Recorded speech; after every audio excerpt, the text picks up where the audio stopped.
Congress party అగ్ర నాయకుడు MP Rahul Gandhi జన్మదిన వేడుకలను కాంగ్రెస్ పార్టీ ఎస్సీ సెల్ ఆధ్వర్యంలో గాంధీ భవన్లో ఘనంగా వేడుకలను జరుపుకున్నామని Congress party SC cell Hyderabad జిల్లా ఉపాధ్యక్షుడు కరణ్ సింగ్ తెలిపారు. గాంధీ భవన్లో జరిగిన వేడుకలకు ముఖ్య అతిథిగా మంత్రి అడ్లూరి లక్ష్మణ్ కుమార్ హాజరయ్యారని తెలిపారు. దళిత సమాజం నుంచి కాంగ్రెస్ పార్టీ నుండి మొట్టమొదటిసారిగా ఎమ్మెల్యేగా గెలిచిన అడ్లూరి లక్ష్మణ్ గారిని మంత్రిగా చేసిన ఘనత కాంగ్రెస్ పార్టీదేనని, కాబట్టి తమ దళిత అడ్లూరి లక్ష్మణ్ మంత్రిని ఘనంగా సన్మానించామని కరణ్ సింగ్ తెలిపారు. ఈ సందర్భంగా కరణ్ సింగ్ మాట్లాడుతూ భారతదేశానికి రాహుల్ గాంధీ కాబోయే ప్రధాని అని తెలిపారు. కాంగ్రెస్ పార్టీ కులాలకు మతాలకు అతీతంగా ముందుకు సాగుతుందని పేర్కొన్నారు. కాంగ్రెస్ పార్టీలో కష్టపడ్డ ప్రతి ఒక్క కార్యకర్తకు ఫలితం దక్కుతుందని తెలిపారు. ఈ కార్యక్రమంలో టీపీసీసీ ప్రధాన కార్యదర్శి Ramesh, Congress party SC cell నాయకులు CH Vinod Singh, Karan Gehlot, Mayur Singh, Congress party SC cell నాయకులు తదితరులు పాల్గొన్నారు. ఓల్డ్ బోయినపల్లి డివిజన్లోని అస్మత్పేట్ పార్క్ విల్లా కాలనీ మరియు అబ్రహార్ నగర్లోని సమస్యలు తెలుసుకోవడం కోసం అన్ని విభాగాల జీహెచ్ఎంసీ అధికారులతో కలిసి old Boinpally division corporator Muddam Narasimha Yadav padayatra చేస్తూ సమస్యలను తెలుసుకున్నారు. పార్క్ విల్లా కాలనీ, అబ్రహార్ నగర్లో drainage problem, electric poles, street lights, మంచినీరు సరఫరా సమస్యలను స్థానిక బస్తీవాసులు కార్పొరేటర్ గారి దృష్టికి తీసుకొచ్చారు. కార్పొరేటర్ ముద్దం నరసింహ యాదవ్ మాట్లాడుతూ బస్తీలోని వివిధ 4 సమస్యలను సంబంధిత అధికారులకు తెలిపి వెంటనే పరిష్కరించాలని ఆదేశించారు. కాంగ్రెస్ ప్రభుత్వం నిధులు కేటాయించకుండా నిర్లక్ష్యం చేస్తున్నందువలన అభివృద్ధి ముందుకు సాగడం లేదని ప్రజలకు తెలిపారు.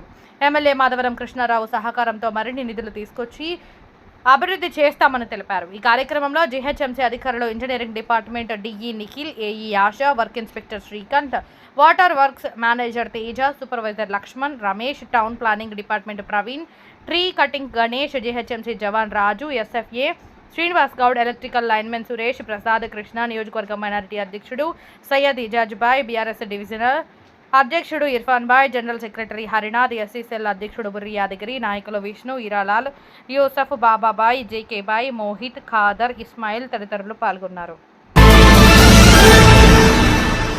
కంటోన్మెంట్ నియోజకవర్గం న్యూ బోయినపల్లి సంజీవయ్య నగర్ కాలనీలో బోయినపల్లి సిఐ తిరుపతి రాజు ఆధ్వర్యంలో ప్రజలకు అవగాహన సదస్సు ఏర్పాటు చేశారని బోయినపల్లి సోషల్ వర్కర్ రామారావు తెలిపారు. శుక్రవారం నాడు చిన్నతోకటలోని ప్రజలకు నేరాలను నియంత్రించడానికి అవగాహన సదస్సు ఏర్పాటు చేశారు. ఈ కార్యక్రమానికి అతిథులుగా బోయినపల్లి సిఐ తిరుపతి రాజుతో పాటు ఎస్ఐలు శివశంకర్, ఎల్ రాజులు హాజరయ్యారు. పోలీస్ అధికారులను చిన్నతోకటలోని శ్రీదేవి పోచమ్మ శివలింగేశ్వర స్వామి ఆలయ ధర్మకర్త డిఎం అశోక్ కుమార్ ఆధ్వర్యంలో ప్రత్యేక పూజలు చేసిన అనంతరం పోలీస్ అధికారులకు ఘనంగా సన్మానించి తీర్థ ప్రసాదాలను అందజేశారు. ఈ సందర్భంగా సిఐ తిరుపతి రాజు మాట్లాడుతూ సమాజంలో రోజు రోజుకు సైబర్ నేరగాలు రెచ్చిపోతున్నారని, వారిని అదుపు చేయడానికి ప్రజలందరూ అప్రమత్తంగా ఉండి పోలీసులకు సమాచారం ఇవ్వాలని సూచించారు. దొంగతనాలు, కిడ్నాప్, గంజాయి, అమ్మాయిలపై జరిగే దాడులపై అవేర్నెస్ కల్పించారు. అనుమానరహితంగా కనిపించిన వ్యక్తులను గుర్తించి పోలీసులకు సమాచారం ఇవ్వాలని ధైర్యాన్ని కల్పించారు. ప్రజలందరికీ రక్షణ కొరకు పోలీస్ వ్యవస్థ ఉందని, ప్రజలందరూ ధైర్యంగా ఉండి పోలీసులకు సహకరించాలని సూచించారు. ఈ కార్యక్రమంలో స్థానికులు సి యాదవరావు, వరదరాణి, లడ్డు, రాజు, జయకృష్ణ, వరదరాజు, టింకు, సాయిరాం, ఎస్వి సుధా, బస్తీవాసులు తదితరులు అధిక సంఖ్యలో పాల్గొన్నారు. రీసెంట్గా మేము మా క్రైమ్ టీమ్, మా డిఎస్ఐ గారు ఒక ముగ్గురు దొంగలు పట్టుకున్నారు. వాళ్ళ దగ్గర నుంచి 77 సెల్ ఫోన్స్ రికవర్ చేశారు. అయితే వాళ్ళు ఎట్లా అంటే దొంగలు ఎట్లా దొంగతనం చేసిండ్రు అనేది నేను మీకు చెప్తా. మామూలుగా ఇద్దరు బండి పైన వస్తారు. ఇద్దరు బండి పైన వచ్చేసి ఎవరినన్నా ఒకరిని టార్గెట్ చేస్తారు. ఎవరు జనాలు లేని ప్లేస్ని చూసుకొని ఆయన సెల్ ఫోన్ ఇక్కడ పెట్టుకున్నాడు అనుకోండి, ఇట్లా జనరల్గా ఇట్లా పెట్టుకుంటారు కదా, ఇట్లా పెట్టుకుంటే మామూలుగా ఒక అతను నడుచుకుంటూ పోతుంటాడు. అతన్ని టార్గెట్ చేసుకొని ఈయన దగ్గర నుంచి సెల్ ఫోన్ దొంగతనం చేద్దాం అనుకుని ఏం చేస్తారంటే చుట్టుపక్కల ఎవరు జనాలు లేనప్పుడు ఆయన కంటే ముందుకి ఒకడు బైక్ తీసుకొని వెళ్తాడు.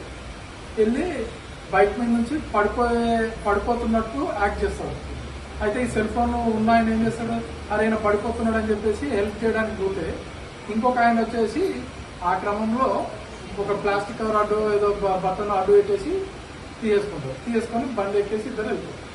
అట్లా లేదు అంటే ఆడవాళ్ళు కానీ మగవాళ్ళు కానీ కూరగాయల మార్కెట్లో సంతలల్లో అవి కొంటుంటారు కదా, సేమ్ అట్లనే ఏం చేస్తారంటే ఒక 10 రూపాయలు, 20 రూపాయలు, 100 రూపాయలు ఇట్లా వాళ్ళ దగ్గర పడేస్తారు. అది పడేసి అది డబ్బులు మీకు పడే చూడండి అనగానే వాళ్ళు ఏదో ఆతృతగా చూసేసరికి ఆ గ్యాప్లోనే వీళ్ళ దగ్గర నుంచి సెల్ ఫోన్ కొట్టేసుకొని వెళ్ళిపోతారు. అట్లా 77 సెల్ ఫోన్స్ రికవర్ అయ్యాయి. ఎక్కడ వేరే దేశం దాటిపోతాయి. లేదు అంటే ఆ సెల్ ఫోన్స్ని అసాంఘిక కార్యక్రమాలకి చేసుకోవడానికి కూడా వాడుతుంటారు.